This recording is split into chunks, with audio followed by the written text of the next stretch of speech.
what do we have on commentary? Glock is going slowly. Is that Glock? Is that Glock? Is that Glock going slowly? Like it's that Glock going slowly, and Lewis, overtakes him, and he finished fifth. And he needed to finish above fifth or above. Yeah. So he finishes, and then now we can see. I remember there are always these images spanning from the Ferrari garage to Nick. I think Lewis was dating at that time. He was dating Nicole, and Lewis the was jumping. She was so excited. Let me tell you. Through goes Hamilton. You can hear the cheers from Monza. The mics are on, and off we go. Hi guys, my name is Winnie. My name is Ray. And welcome to the Wheelspin Podcast, the home of Formula One content and everything motorsport. How was your weekend? Honestly, if you live in Nairobi, you had one hell of a weekend because there was so many. There's so much going on. There was so much going on, like events-wise. The rain cannot stop Nairobians from turning up. We have to party. Nairobi. We like to party. Yeah, Nairobi likes a good party. Yeah. So it always gets me thinking, like, I think Formula One would thrive in Africa. And I know we've pitched Kenya, we did an episode, and I think, honestly, it would be like a field day, 100%. Like, I'm so sure we are so electric. And I think it's like an attitude. I think we see a lot of TikToks or like, Kenyans drink so much and everything. I just think we know how to throw a good party. Yeah, so again we're pitching them to come to Kenya, to Africa. Africa. Yeah. I mean, F1 wise, well, I speak as a Lewis Hamilton fan. I will just start with my list because I have a list. As a Lewis Hamilton, Charles, Piastri, Albon fan, I had the worst weekend. This was a disaster class. It was a disaster class for you guys. For all your favorite drivers. All my were in the favorite. mud. They pulled. It's either a stinker or just basically a disaster class. It was just terrible. They were in the mud that you guys were trudging through at Solfest. They were in the mud. So this weekend we were out in Brazil. We were out for the Interlagos. Interlagos was renewed for, I think, 2030. Up to 2030. That's like an extension of 7 years on the calendar. And honestly, I love Interlagos, and I think drivers love it there as well. It's like an iconic track. I think the circuit itself, like the previous, I think, circuit that we used to go racing on was, I think they changed it, by the way. There's like an older circuit at the back, and then I think there's another, like the track now we use it's a shorter track. Shorter, and the other one was a bit dangerous. Okay, it's not shorter in terms of distance because it's actually one of the shortest tracks we have. Lap wise, it's shorter because it takes like 70 seconds to go round a lap. But so I think distance wise, it's longer. No, it's not very long. But the thing is, I think Formula One actually just races. Ray, get out. I think there's always a minimum race distance that needs to be covered. So the size of the track determines the number of laps will go around it. So since Interlagos is relatively a shorter circuit, we had over 71 laps to complete the minimum racing distance. So we were in Interlagos. This is Lewis Hamilton's home race. He's an honorary citizen. Yeah. So I mean, honestly, Interlagos has produced masterclasses. I think, and this also weekend, I think on Saturday marked was it like Lewis won his first championship around Interlagos. Yeah. Interlagos used to be the last race of the season, and I feel like we should do that. Abu Dhabi doesn't cut it for example, maybe when there's maybe closer racing for the drivers. Maybe when you're going to the race, like you remember the way. So I always have to I know my friends, so I always have to. I'm going to talk about Abu Dhabi. 2021, for example, the way we were at 2021, we're headed into the last race with drivers tied on points needed to, that last race is going to determine who becomes world champion. So Interlagos as our last... Yeah, as the last race in 2000. I rewatched that race, actually. You've rewatched? It's my... I think since I wasn't watching Formula One in 2008, So I think I go back to it. I think I know everything about. As in, I just love. It's one of the things I'm the like. last bits, especially the last lap where Felipe Massa. And the garage is like Felipe Massa has won the race. Now the Ferrari garage, all the mechanics are jumping, they're celebrating, and then what do we have on commentary? Glock is going slowly. Is that Glock? Is that Glock? Is that Glock going slowly? Like it's that Glock going slowly, and Lewis, overtakes him, and he finished fifth. And he needed to finish above fifth or above. Yeah. So he finishes, and then now we can see. I remember there always this images spanning from the Ferrari garage to Nick. I think Lewis was dating at that time. He was dating Nicole, and Lewis was jumping. She was so excited. Let me tell you something. Like all the time when I watch that race, I am like, there feels like goosebumps. That's me. I'm always like, because I think especially like when they say Felipe Massa did everything he could, like he needed to win this race to actually secure the world championship. So he came into this race and actually finished P1. Yeah, he did his best, and then now we are going on the last penultimate corner. That's where Glock started going slowly because we actually had lost this. And that's the thing. Like Lewis Hamilton, like he was very young then, like, and I'm like, this guy stayed that calm, didn't bin it, because honestly with all that pressure you could. But you see, the thing is, the dad, Anthony Hamilton, like he always said, he knew that he's the hottest thing to hit this business, and he came with a banger, and everyone is like, even Lewis's like first season, like he missed the championship by one point, and that's because he missed the championship because there was a lot going on at McLaren. Like, was that the Spygate? I think we're crossing Kimi over won. to Kimi won, yeah. Yeah, and the margin was very small. Kimi has only one world title. Is he a one-time one? I think he's just won once, yeah. And I mean, Lewis would have won it. Yeah, but he did it in 2008. I don't want to say he would have won it, because now and then could have.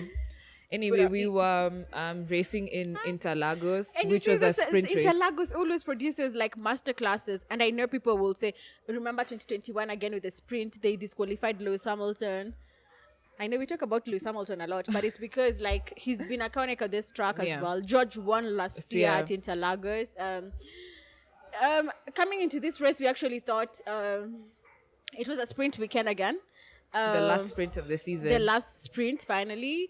And I think, the sprint again, we have to still, I like repeating, because sometimes we get new listeners with every episode, and sometimes you're like, what's the sprint weekend? So the sprint format is just a new format that F1 uses. So we have only one practice session on Friday, and then we have qualifying for the race on Friday, and then on Saturday we have like a separate event called the sprint. So there's a sprint shootout, and then later on there's a sprint race, and then on Sunday there's a race. Yeah. And I don't even sometimes I'm like, I don't even want to master this format, because I know they'll change it the next minute. Like I saw the FIA F1 is basically planning on changing now the format of the sprint. I hope it's a reverse. Actually, I hope it's a reverse. The thing is, you remember the last year we had another sprint format where like the sprint race was setting the grid for Sundays. For Sunday's race. I think they need to reversing the grid, but then also there's a chance, or like there's the law of drivers intentionally holding back to go slowly if you're going to invert the grid. No, not reverse. I don't mean inverting the grid, with the qualifying that they're setting. But I don't really think there should be a sprint shootout. They should just make, in my opinion, this is my opinion, I feel we should do practice 1, practice 2. And then we have a sprint race. The sprint race is set, the order is set by the championship points. So we are doing the reverse order of the championship. So someone like Logan Sargent will start first and Max Verstappen will start last. Oh, that's interesting. Oh yeah, because I think then I think the point of going intentionally slowly so that you can qualify back. I think we've had people like Carlos Sainz, Max Verstappen, and even Lewis say that they should do a reverse championship order. Oh, that would be nice. That would be fun to watch because because now the people who don't usually score points, they can get more points to score, and the people at the back with the fastest cars have more incentive to overtake, to get points, because I really don't see the reason why we're doing sprint. Personally, I didn't get to catch the sprint while it was happening. So I'm texting and I'm saying, I didn't watch the sprint. What happened? And there's like, just guess who won. Of course, but I think that has been the whole attitude. This is not like a sprint. With Max winning, there's no solution to that. You build cars, change your fucking cars, build better cars, or they will continue winning. That's the thing. But I get what you're saying with the sprint race. I think the sprint race, honestly, it was promised. Let me tell you something. Mm-hmm. The sprint this weekend, so there was only one practice session. I don't want them to have 2 practice sessions because I feel like that's good to get the teams, moving at. I mean, they're paid. They're working at the pinnacle of motorsport, and it's good to just. I feel for them it's a challenge. Like when you only have one practice session and your cars are going into Park Farme, like you can change your cars. That means then, you need to get your stuff right. It catches people. There are people who get it right. There are other people who won't get it right. So there's a team that never gets it right. Oh please, are we pointing fingers? Yeah, I'm honestly, I'm going to point fingers, but continue. Yeah. So I think with this particular weekend, qualifying was not. I think we can just go into the weekend, generally talk about the feel of the teams. Coming into this weekend, I actually thought, and I had talked about it like when I was debriefing Mexico. Going into Mexico, for Mercedes didn't, of course they knew, sometimes you have prior knowledge of like the track layout and you're not going to necessarily do well around there.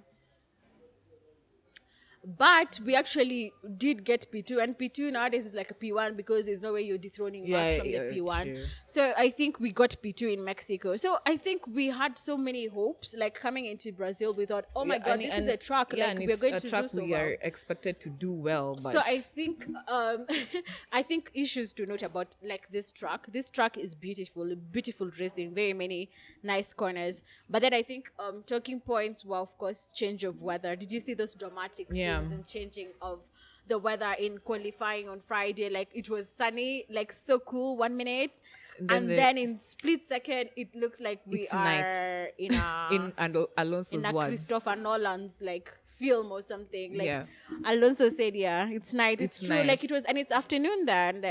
And of course, it's climate change, and also like the unfortunate thing, I saw like a roof being blown up. It never makes sense to me that F1 is like such an expensive sport. And Lewis has talked about, he did an article where he was saying like, if we're going to try and also be inclusive, let's reduce the prices of the prices of the price of attending a Formula 1 Grand Prix is, honestly, it's through the nose. You have to either spend like, for people who work and, minimum wage or whatever, you have to spend like almost half your yearly paycheck to actually travel. To go to watch a race. And that's why we settled to debriefing races from Nairobi. But it's unfortunate because I'm like, if you're paying so much money, why do we have like this subpar, like, structures around the track? Like it's so like of course they had checked the weather radar. Like you as an event like planner, if you as an event promoter, you are checking the weather. It was so sad. I don't know if anyone got hurt, but it was so unfortunate. The whole roof, it looked so like, it was just like stitched together. So that is the other thing that I think Formula One, and we said in motorsport, especially Formula One, like the safety like hierarchy, I told you, actually fans are like at the top of it because they don't know the dangers that they are exposing themselves to. They're not. It's not like when you go to watch a Formula 1 race, you are signing a waiver because you never know what could come to you at maybe a rubber truck. Like someone will crash and then the tire hits your face. Yeah, or debris gets into your eye or whatever. You see, so that it's crazy. So I'm like, if we are also prioritizing our fun, and this is a sport that really runs on, that community, different fan bases, and it's like a sport that transcends, like, so it's generational. Like sometimes there are people who, like, my parents were fans, now I'm fan, whatever. My parents were not fans of Formula One. They weren't watching Formula One, then Generation One, like starting now. So so with that whole like I'm just like I think fans deserve better, and I think this is just a call, like set up more better structures for the fans, and especially in a track that Interlagos is a contract, like it's like going to be there. So if it's going to be there, then invest in proper structures to house the fans, and also like that also protects them from the adverse weather changes, and also like you have the weather radar. Come on, you have data. Like it was not nice. Like this is just a cry for help for the fans as well. But I feel like it was a good decision by Race Control to just red flag the qualifying. Oh, definitely. I think after that dramatic change, I saw someone tweet like that tires that are never used, it's the full wets. Mostly we never see them make an appearance so much. But what was the reasoning behind red flagging the session? Safety? Change of weather. Climate change. Lesser climate change. They call it climate, and then they red flagged it. But I also saw that the top 10, they also do scrutineering. After qualifying, they do scrutineering their changes again, and they check the cars for any, if there's anyone who's breached their whatever regulations and everything. They had to delay it. Yeah, they had to delay the scrutineering for the top 10, I think, because of the weather. Even the interviews were conducted. Hey, but those images were sick. I'm like, why? Like the weather just dramatically changed. It just... So I think I was talking about, before I think we veered off to this conversation, I think I was talking about the sprint. The sprint, to some degree, like at some point, got interesting. At the start especially. Like until for me personally, like... The sprint got interesting. It did. Honestly, there were so many overtakes. Like, Brazil is a perfect track for overtaking. Yeah, and I think, let me tell you, like the sprint was a third. I think I know most people. I speak as a Lewis Hamilton fan. I was devastated. Like especially like we were, he had gained, like he had a good start as well. Like, who was P1? It was Max, and then Lando Norris. Because Max had a good start. In fact, it was Lando Norris who was on pole, like sprint pole. He was on top. In fact, so actually, like every, all emotions or all fans expected that would finally get a good, would get a Lando win in whatever sense, a sprint or whatever.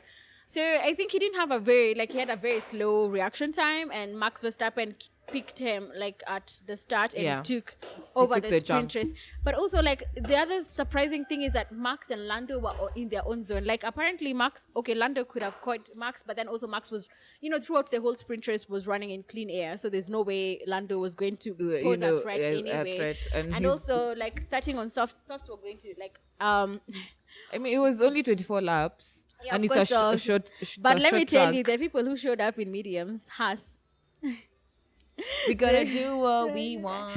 I think it's just good to try to offset everything. Yeah. But then, like, I think for me, the undoing was just seeing how nasty or like there was proper racing. Russell, Perez, like there was that, and then there was.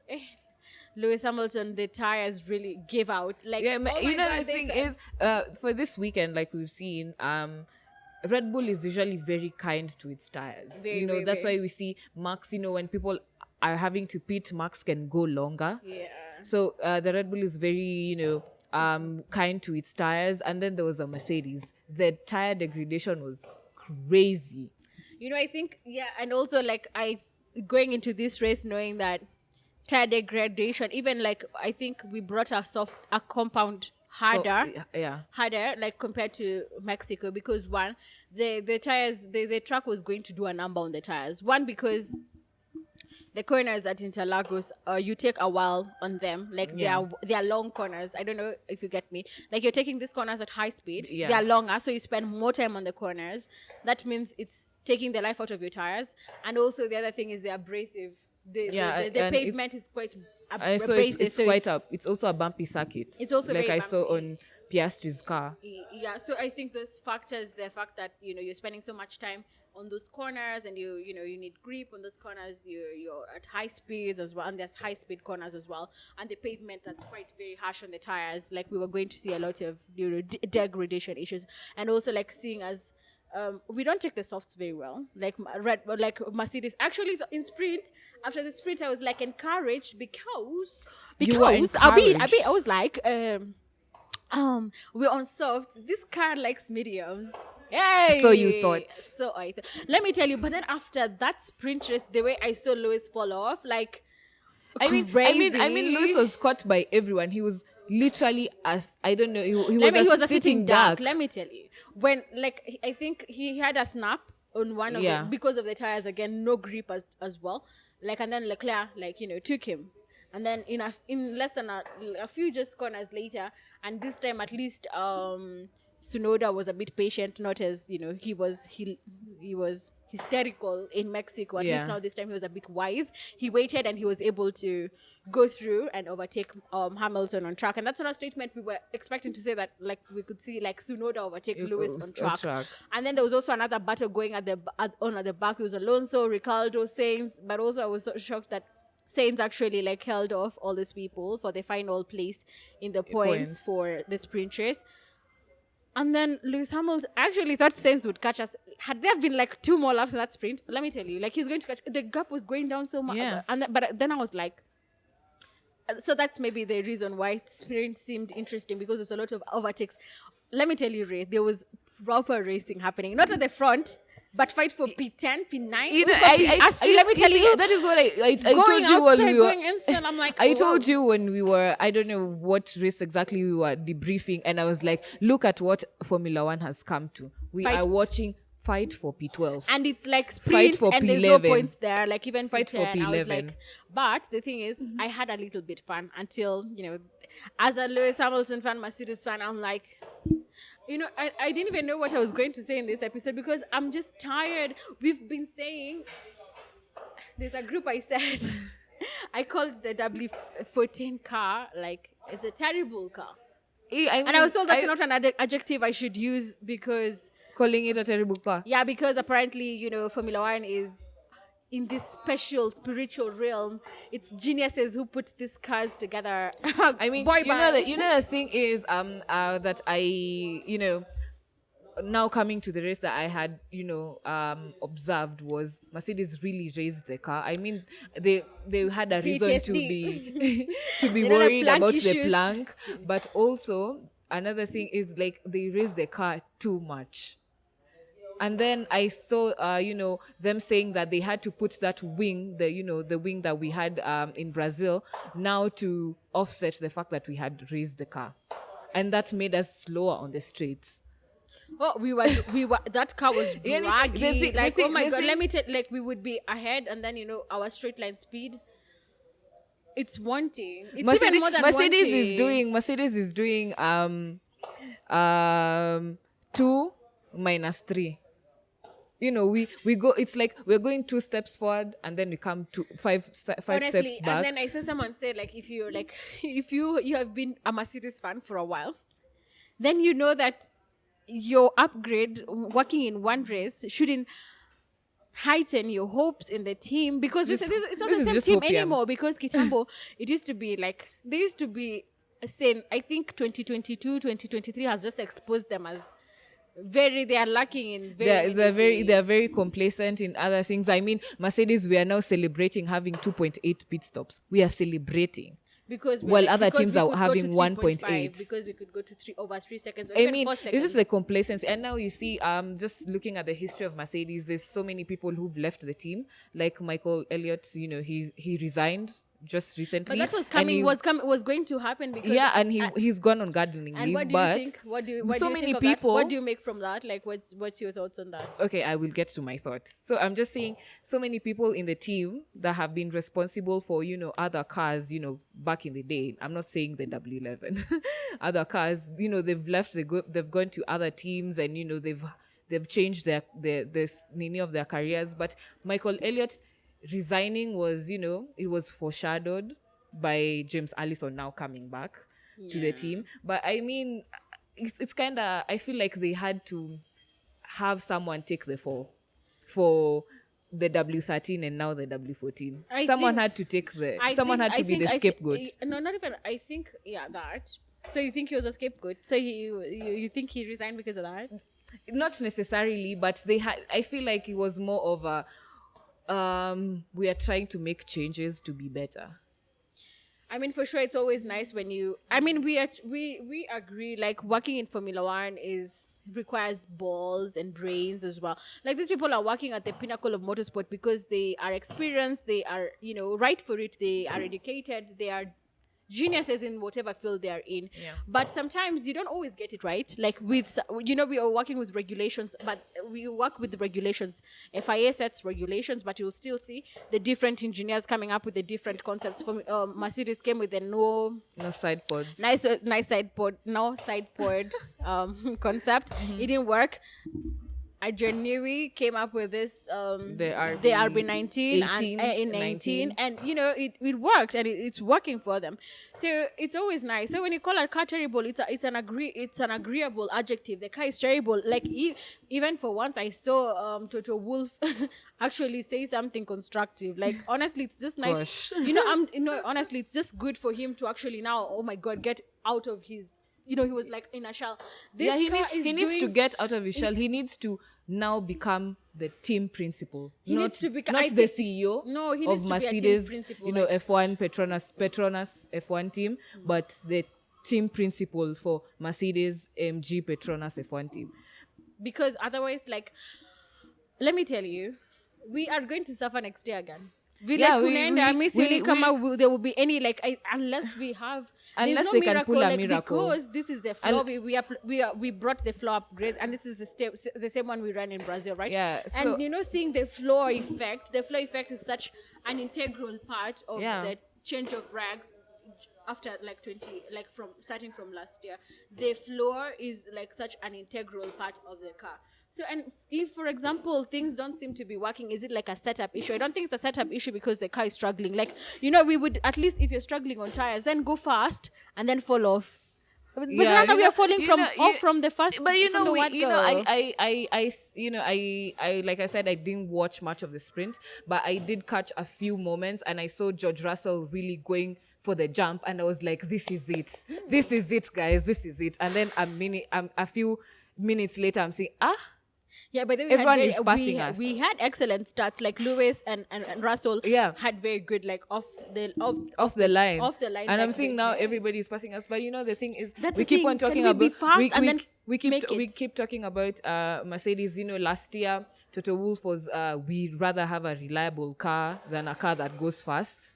Now we don't even have a reliable car, and our car doesn't even go fast. I mean, we just go fast and give me an unreliable. And I saw Lewis Hamilton after the race. He was basically saying this new floor that they brought wasn't really, this is the era of aerodynamics. It wasn't sucking them to the ground the way that they should, and then the rear of the car doesn't turn. I mean, there's so many problems with that car. The sitting position of the drivers is off as compared to other cars. They just need to throw it in the bin. We need Mercedes need to invite us and say, we are banning the car. We will attend. We started this season with a letter to the fans. We are going to finish this season. No, I need money for therapy.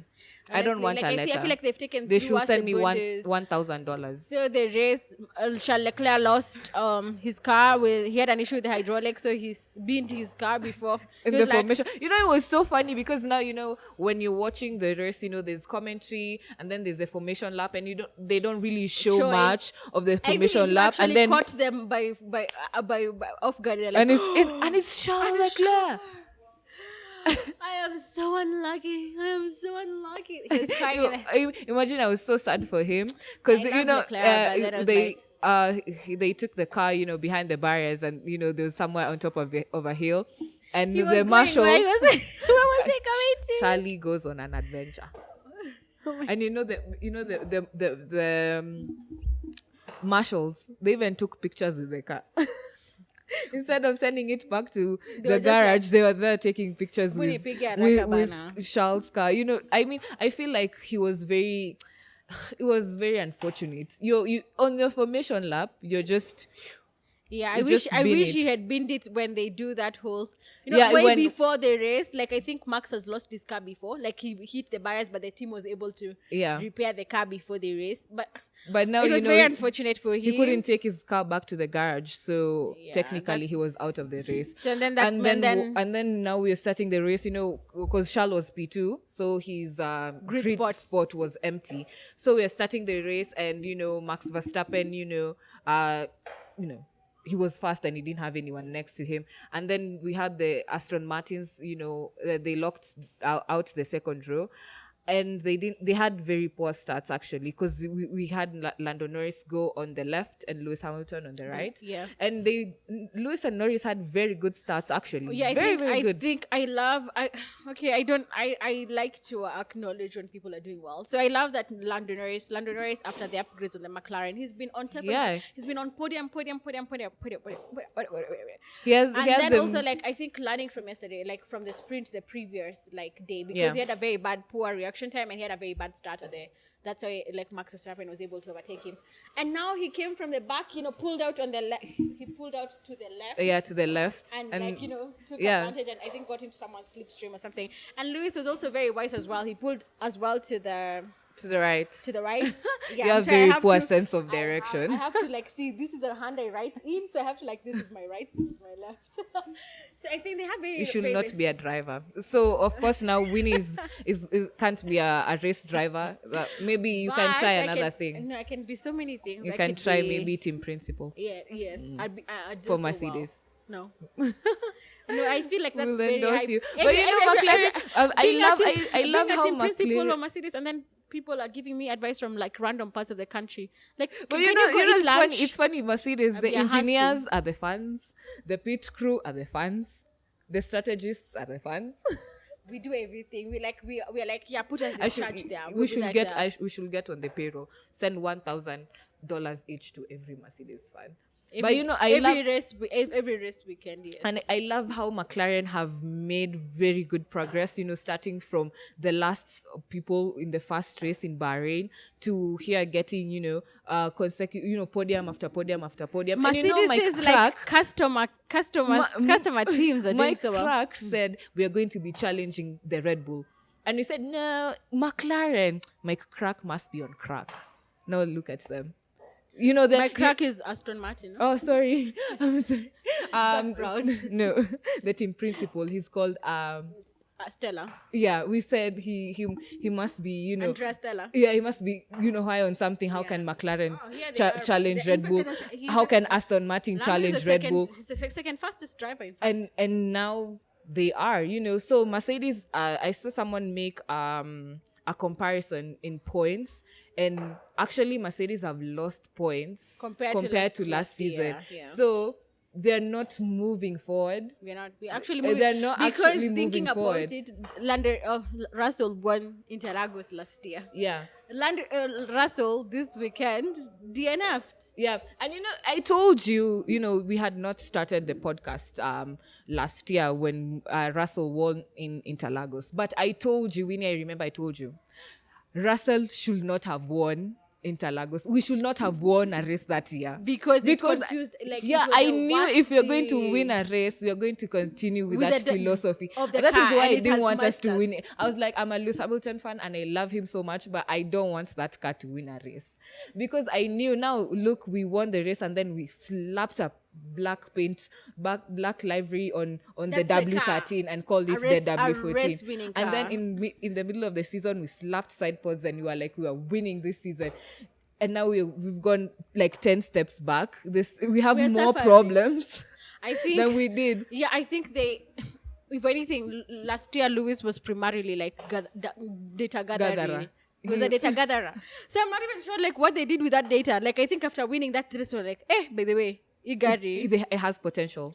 Let me tell you, they need to listen to their drivers. Because I do know they need to listen to their drivers. They need to also, I don't want, the thing is sometimes I think Mercedes are I think it's just the brand itself. The way you see Mercedes drivers outside, not Lewis and whatever.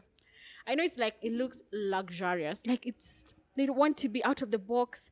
They're coming with the no side pods was actually like brave, because everyone was like, oh, at the start of the season, it was like, oh wow, really? So we can run a car with them. Advantage locked in till 2026. Yeah. And then I think we don't even have to do anything outside the box. Like, it's not hard to just also go with the philosophy of the cars that are working. Yeah. There's no shame. There's no shame. Like I was saying, there's no shame when it comes to winning. Yay. If Mercedes bring a black Red Bull and we are winning, do you think people will be saying, oh, we brought a black Red Bull? We'll be saying Mercedes is winning. Yeah.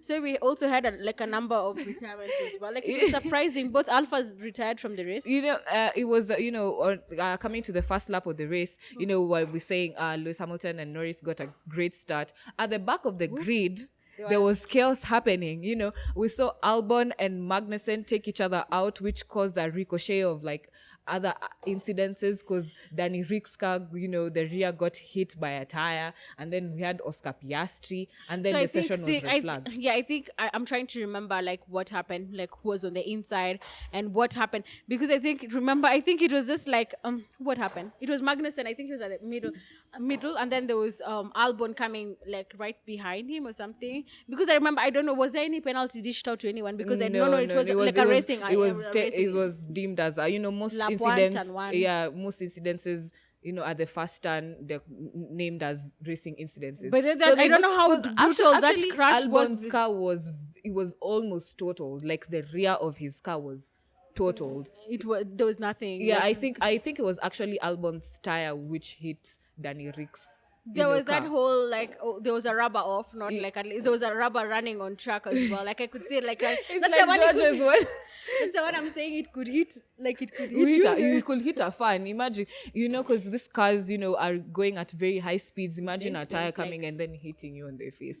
But that set off, all these things, with the red flag. And actually, the race was red flagged for a long time because they were, repairing the barriers. And then we had Danny Ricciardo and Piastri had to go back to the pits and fix their cars because they had damage. They picked damage off the incident. Yeah. And when you go back to it is allowed to go back to the pits under a red flag, but you have to come out in the pit lane. Yeah, you can't start in the grid again. Yeah, so already the Australians were racing in their own time zone.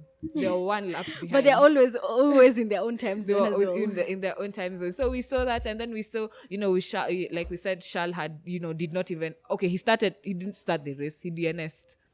Did not start. He did not start. But he did go on formation lap, so did not take the checkered flag. Did not take the lights out. Did not start. Yeah, did not start. He pulled a Yuki Tsunoda again.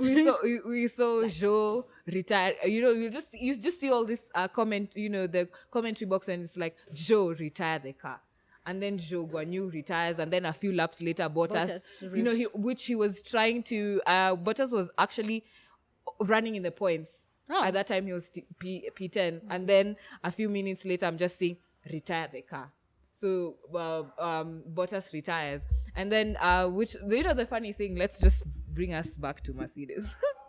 So after we had a standing start, and then the boys behaved. There wasn't any incident at all. So Lewis Hamilton was running in third, and then he got overtaken by Alonso, and then he got overtaken by Stroll, and then but Stroll was P3.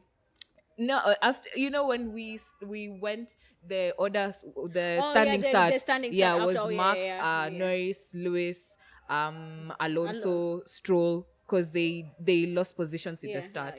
So we see Alonso overtaking Lewis, and then Stroll overtaking Lewis, and then Lewis and George were together. So it's just radio message after radio message after radio message. This person is going slowly. Am I having to manage in turn 1, turn 11 and 12? Please tell him to pick up the pace. We are not going to fight in the initial laps. I think he wanted to get DRS from Lewis, but he wanted to get DRS from Lewis when he was being threatened to get overtaken by Gasly and also by Stroll when Stroll had to overtake. But after a while, it was like Lewis was like, I would like to help you, mate, but not today. So Russell was also struggling, as also was Lewis struggling. They were both struggling. I'm like wondering, why would you start saying like, oh yeah, I think he Russell is just a chatty person. He wanted to prove that, I'm faster than you. Are not faster and you're just not going relax. Anywhere. Everyone is managing. Like, everyone is managing their tires. And it's funny thing. It's a funny. Another funny thing is just after a while of George Russell consistently complaining on the radio, and then he was told we are discussing whether they should. He wanted to invert the cars, so he was told we are discussing. So we have two teams. We are checking. We are discussing. Man, so they need to stop inventing. They discussed and never got back to him. The next radio message George had was retire the car.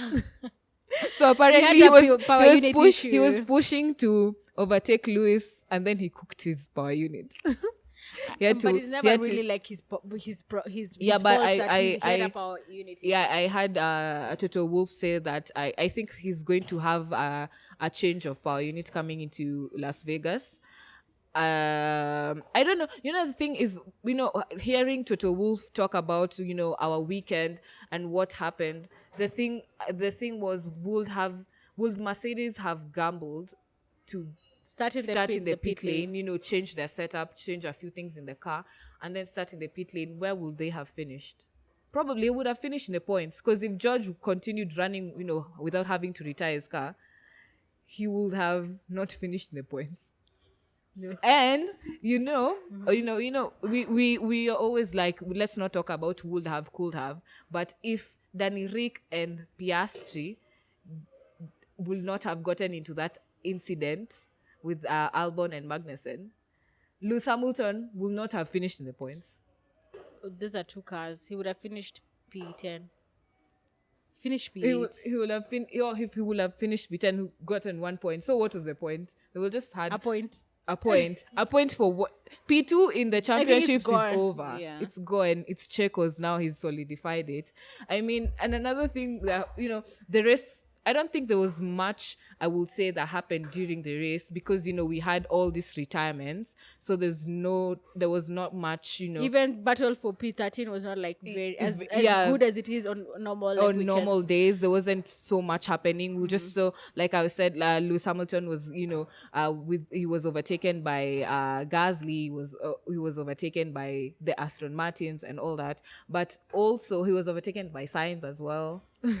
I mean, it was just there. I didn't watch. I only caught like the start and everything. Yeah. I wasn't. I have not been able to like really go through the race. That's why I'm actually like getting the debrief from them. There's nothing much that happened, but the only entertainment I feel like we got from the race was when Alonso and Perez was trying to catch Alonso. But Perez, how do you try to catch someone for 10 laps? You're catching someone for 10 laps. He did at one point. He did actually manage to get ahead of Alonso, but Alonso was like, hold my beer.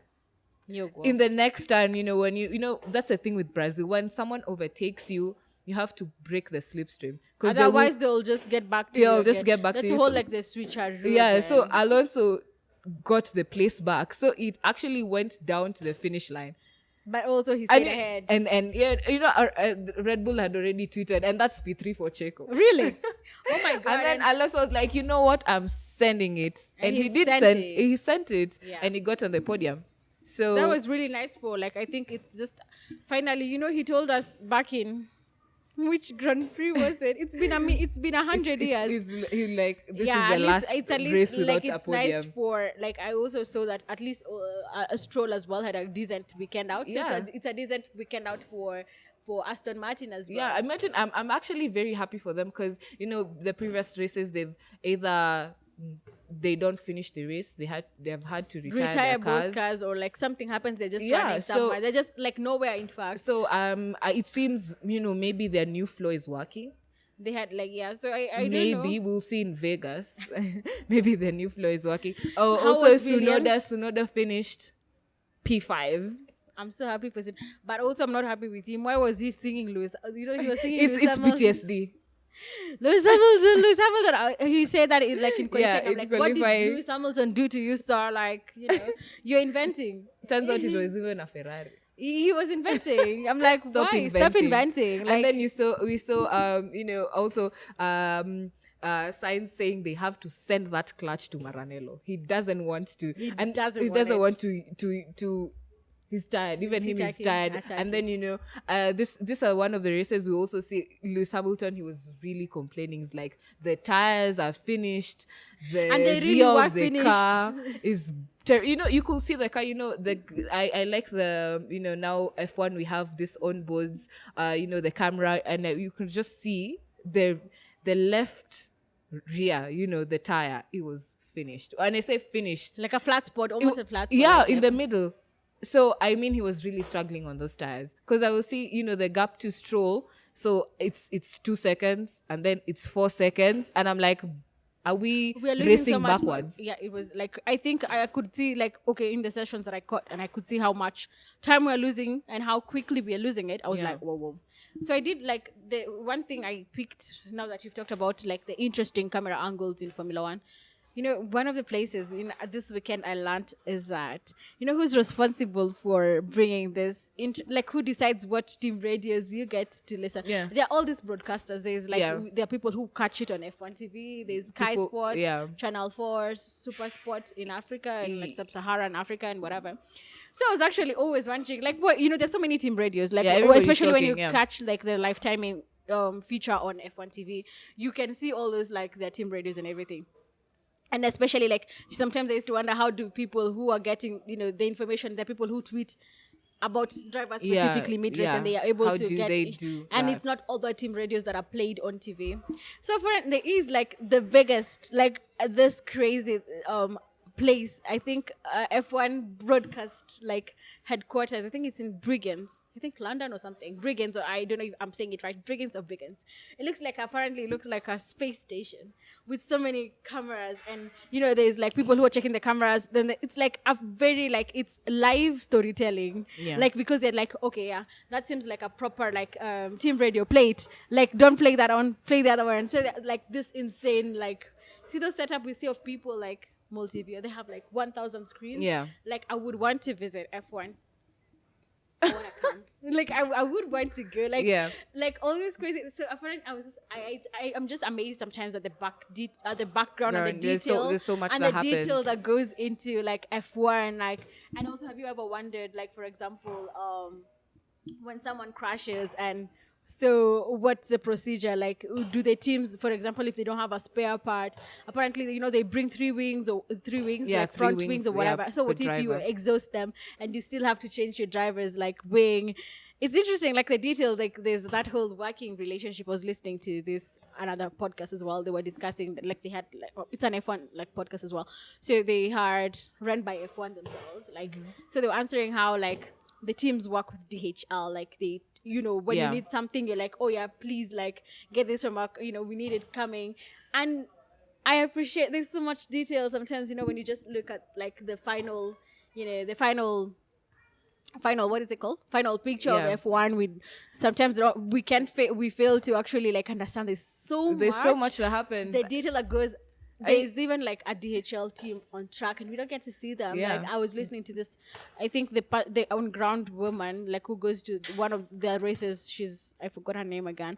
But it's always just nice when I see, like, all these things working to balance out. Like, there's so much. There's so much that happens, and at the end of the day, we do just talk about the teams and the drivers. But there's so much that happens. Like, especially now we are now finishing a triple header.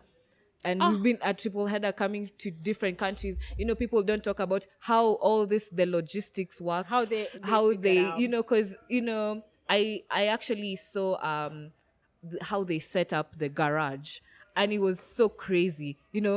Nothing comes as one piece. Even the cars don't come as, like, the cars don't come, bunched up the way you see. So they break down the car. They break down and then they build it back again. So there are people who, but, like, I think races in Europe, they bring their cars in whole. In fact, like, drivers, like, the different teams actually bring their own cars because most of their teams are based in Europe.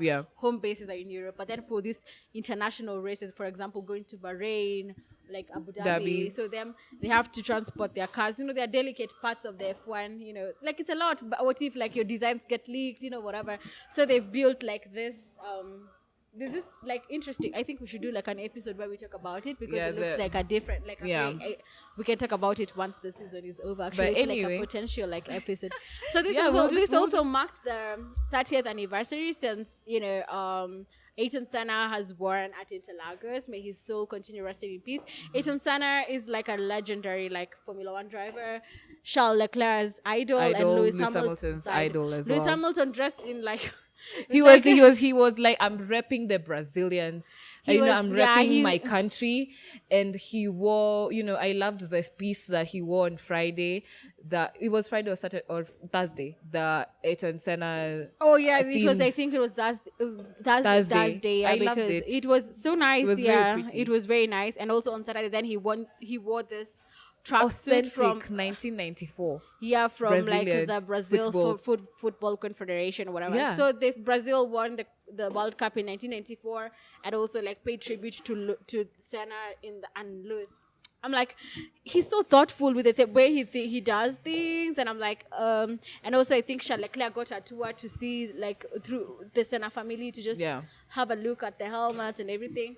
It's just nice. I just love when I think Formula One drivers get to be, to see the people who inspire them into getting their sport. So I think we're now going to... Nothing really happened. Max won again. Yeah. Congratulations, Max. And even so, it was it was on Friday or Thursday that they were doing like, a check for, I wouldn't say the radio, but, like the speakers. And they used the Dutch anthem. They were practicing. They already knew. Like I said, Max, they were practicing people. Like I think right now, if you do not know the Dutch anthem, now Toto Wolff said all these things are for Wikipedia. So I will name a Wikipedia stat. Max Verstappen becomes the first driver to have 500 points. He's 524 points this season alone. So he's the driver to score most points in a season. This was his 17th or 16th win in a season. I think 16th. And I think it was the 17th. I mean, he's won so many races. It's just if Sainz had not won Singapore, let me tell you, Max would have. If Sainz did not win Singapore, Max would have finished the season with 600 points, because now he's at 524. If he wins Vegas and Abu Dhabi, he's going to be at 574 or 576 if he gets fastest lap on both. Yeah. So he's had the best season. He's the driver to have the best season. Oh yeah, he is dominating. Like he's dominating crazy. And not even if he wins. When he wins Abu Dhabi and Las Vegas. I know Vegas. We're going to Las Vegas. Like in how long? 2 weeks? Next week. It's this week and then the other week. The other week. So in a fortnight. We're going to Vegas, and now Vegas has been hyped as the ultimate Formula One party. So at least as Mercedes fans, I have no hopes. I just checked the track layout, and oh my god, the straights are straight and long. Yeah, we will. It will be like disaster class. Siku ya mwana kumla mwana, whatever. We'll probably I'm just be going there for the hype Max, of it. Like, of course, or overtaken by Logan. We will probably. The Williams has a good straight line speed, and but they were like, I don't think they had a very bad outing in terms of points. Like on this weekend.